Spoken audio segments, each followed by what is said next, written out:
저는 오늘의 세계와 미국이 아주 절체절명의 위기에 지금 봉착해 있다고 이렇게 생각을 합니다.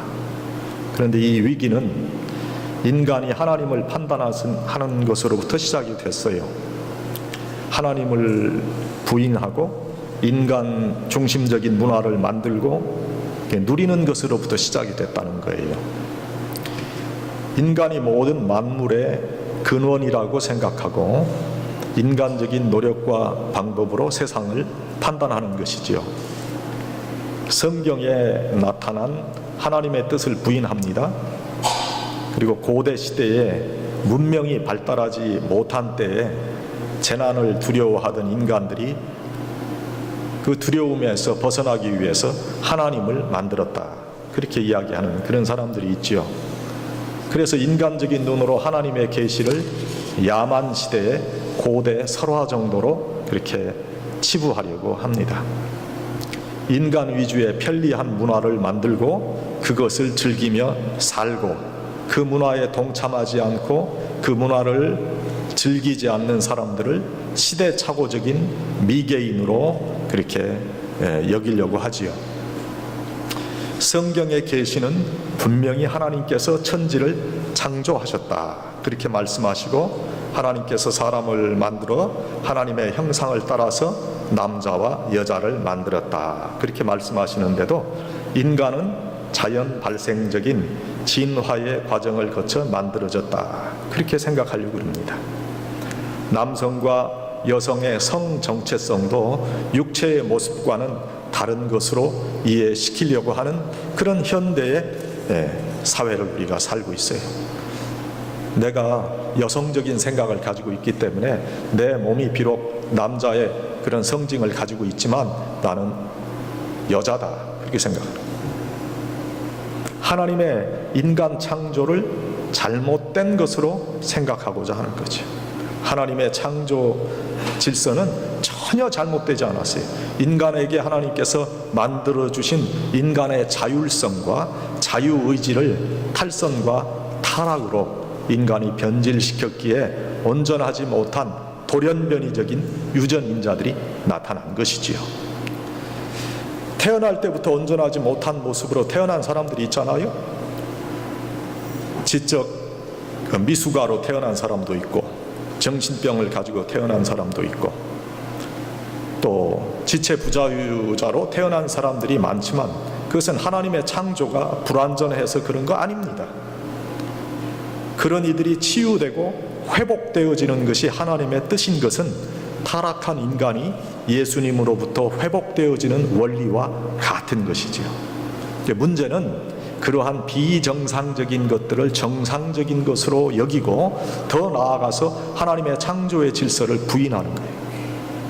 우리 기독교의 가장 기본적인 진리는 하나님의 창조로부터 시작하는 거예요. 이것이 어긋나면 기독교의 진리는 다 부정되어지고 맙니다. 과학은 하나님의 창조의 신비를 하나씩 인간이 알아가는 거예요. 하나님의 창조의 계시가 창세기를 기록한 시대 인간 능력의 그 한계 안에서 가장 적절하게 나타난 것이 창세기의 말씀이에요. 지금 우리의 시대에 하나님의 말씀이 계시됐다면 창세기하고는 조금 다른 모습으로 하나님의 계시를 받았을 것이다, 저는 그렇게 생각합니다. 그것을 보고 하나님의 창조의 질서를 우리가 가늠해 보는 거지요. 여러분, 100년 전에 기적이라고 생각되었던 일들이 지금 아주 자연스러운 일상적인 일들로 이 시대에 지금 받아들여지고 있잖아요. 인공수정을 통해서 생명이 태어날 것이라고 누가 상상했겠어요, 100년 전에. 그런데 제 사촌 동생도요, 사촌 여동생도 이 인공수정을 통해서 애를 가졌어요. 걔들이 저희 교회 방문했어요. 몇 년 전에, 3년 전인가 4년 전에. 지구 반대편에 있는 사람과 지금 실시간으로 서로 얼굴을 맞대고 대화할 수 있었던 것을 우리가 상상할 수나 있었겠냐고요. 더 놀라운 것은요, 사람이 죽어서 뼈밖에 남지 않았는데 그 뼈밖에 남지 않은 그 얼굴, 그 해골의 모습을 가지고 얼굴을 복원하는 거예요. 그 사람의 얼굴에 어떤 압박이, 물리적인 압박이, 외부적인 압박이 가해져서 이 사람의 코가 어떻게 변형된 그런 모습까지 다 만들어내는 거예요. 복원해내는 거예요. 그래서 영국에서요, 그런 것을 복원해서 범죄자를 찾기 위해서 냈어요. 정말 찾았어요. 지금 이러한 시대에 우리가 살고 있어요. 사람과 동물이 아닌 기계로 작동되고 움직이는 그런 기차와 자동차를 보고도 이야, 이거 대단하다 하고 100년 전에는 혀를 내둘렀어요. 근데 지금은요, 사람도 타지 않았는데 기계가 지 마음대로 자율적으로 주행하는 그런 무인 자율주행차의 시대를 지금 우리가 맞고 있다. 계속해서 인간은 하나님의 창조의 신비를 알아가게 될 거예요. 그러나 그렇다고 해서 인간이 하나님이 될 수 없어요. 인간은 피조물이기 때문에. 이 근본적인 진리를 분명히 우리가 알아야 돼요. 이 진리를 벗어나게 되는 것은 인간이 현대적인 바벨탑을 쌓는 것과 같아요.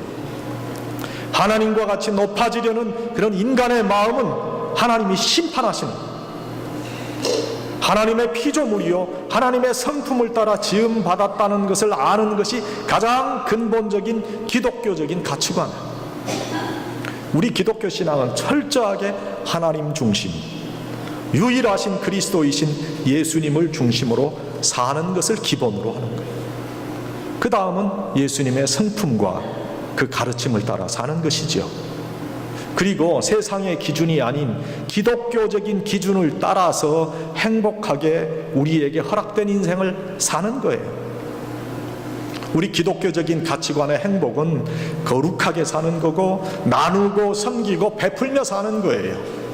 그러나 이러한 우리의 기독교적인 가치관을 도전하는 그런 세상의 문화 속에서 우리가 살고 있다는 거죠. 이러한 가치관에 혼돈을 주는 현대의 시간에 하나님께서 아주 특별한 보수적 신앙의 열심을 가진 우리 한인 기독교 이민자들을 통해서 새롭게 미국을 구원하시고 회복하시려는 그런 사역을 하시기 원하신다 생각을 하는 거지. 이러한 하나님께서 원하시는 사역을 감당하는 그런 사명감으로 충만한 우리 페어팩스 한인교회 성도님들이 되시기를 소원합니다. 첫째는 우리는 하나님의 피조물이다. 지금 우리는 그가 미국을 이끌어왔던 청교도 신앙이 사라지고 있는 모습을 지금 보고 있어요. 하나님의 창조의 질서를 벗어나 인간 위주의 생각을 통해 인간적인 유토피아를 이루려는 현대판 바벨탑을 지금 미국이 건설하고 있어요.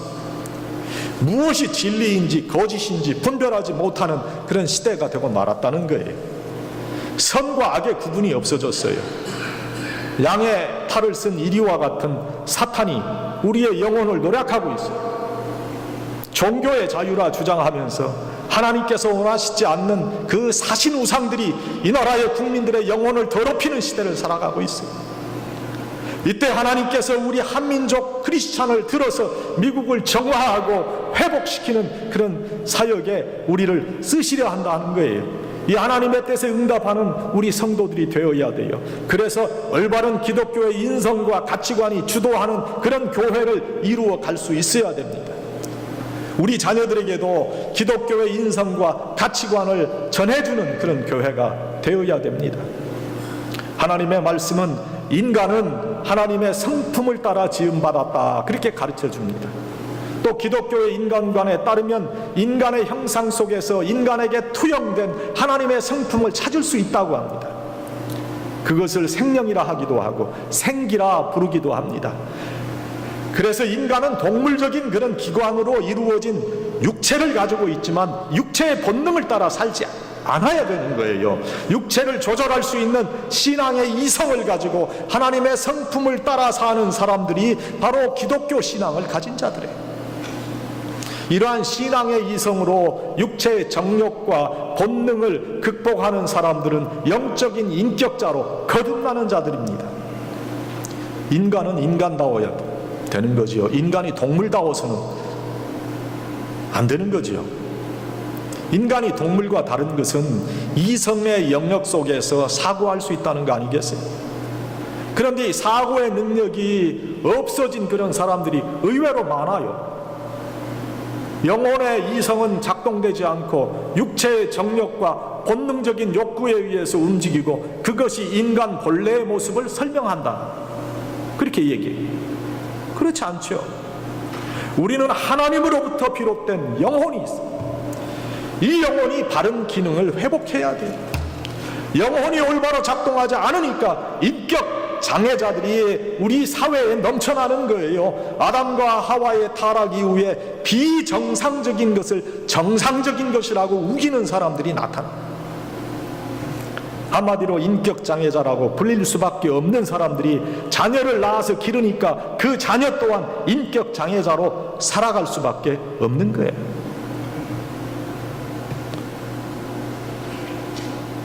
우리는 자녀들을 탓합니다.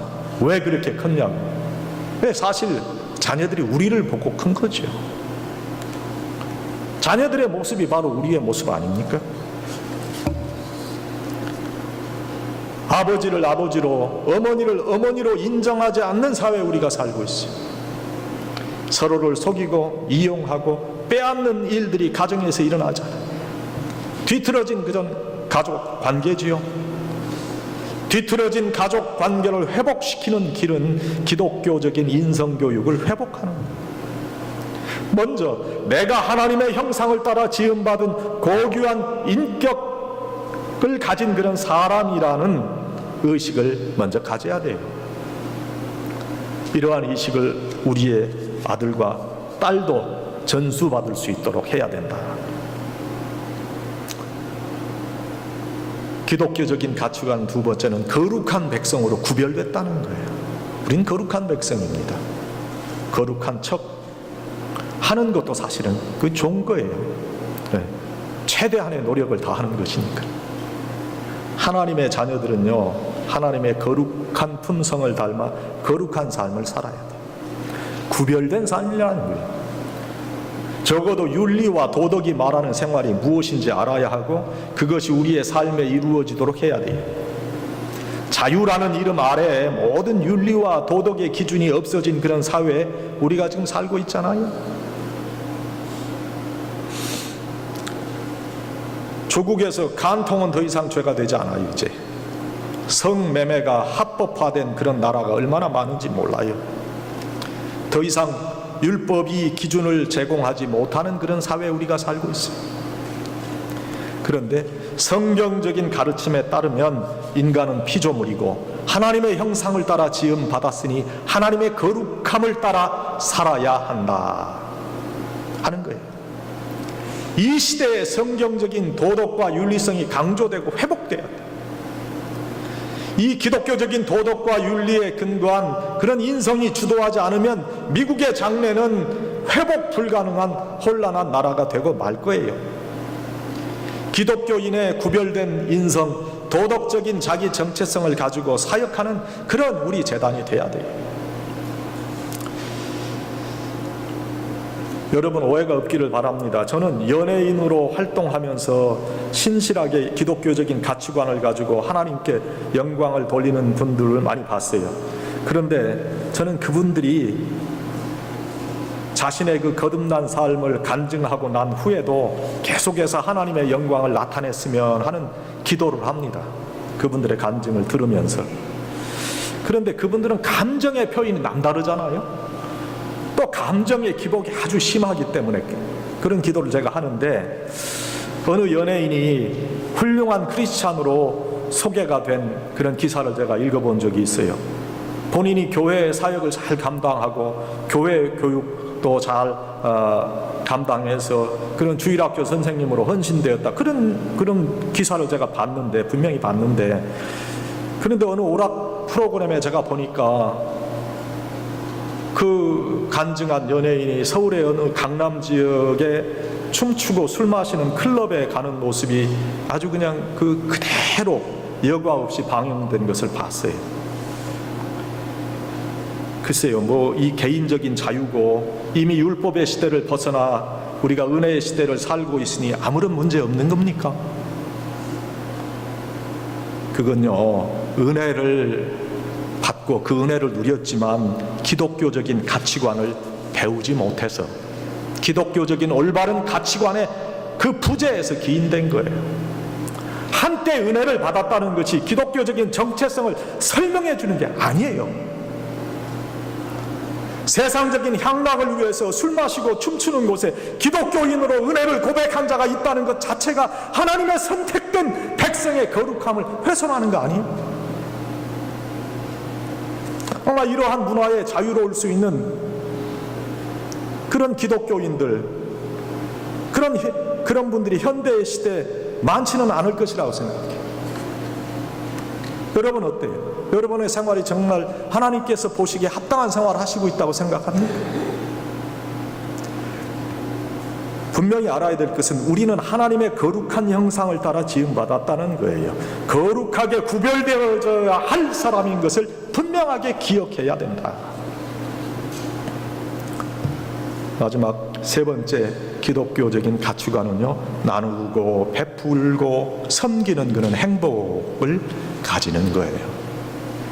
우리는 기독교적인 인격과 품성과 함께 기독교적인 가치관을 삶의 정체성으로 가지고 사는 사람들입니다. 기독교인은 하늘나라의 행복을 누리는 사람이에요. 그래서 땅의 행복이라고 할 수 있는 오래 살고 많은 것을 가지고 또 정욕을 위해 살고 호화로운 낙을 보장하는 그런 권세를 추구하는 사람들이 아니라 하는 거예요. 성경이 말씀하시는 거예요. 오히려 땅의 행복이 보장되지 않아도 섬기고 나누고 베푸는 그런 삶을 진정한 행복으로 여기며 산다는 거예요. 그리고 우리의 기독교인의 경험이 그것이 참된 진리인 것을 증명해 주고 있어요. 그래서 기독교인들은 조금은 모자라고 불편하게 산다고 해서 절대로 불행하다고 생각하지 않는 사람들입니다. 여러분, 여러분의 삶이 좀 궁핍하고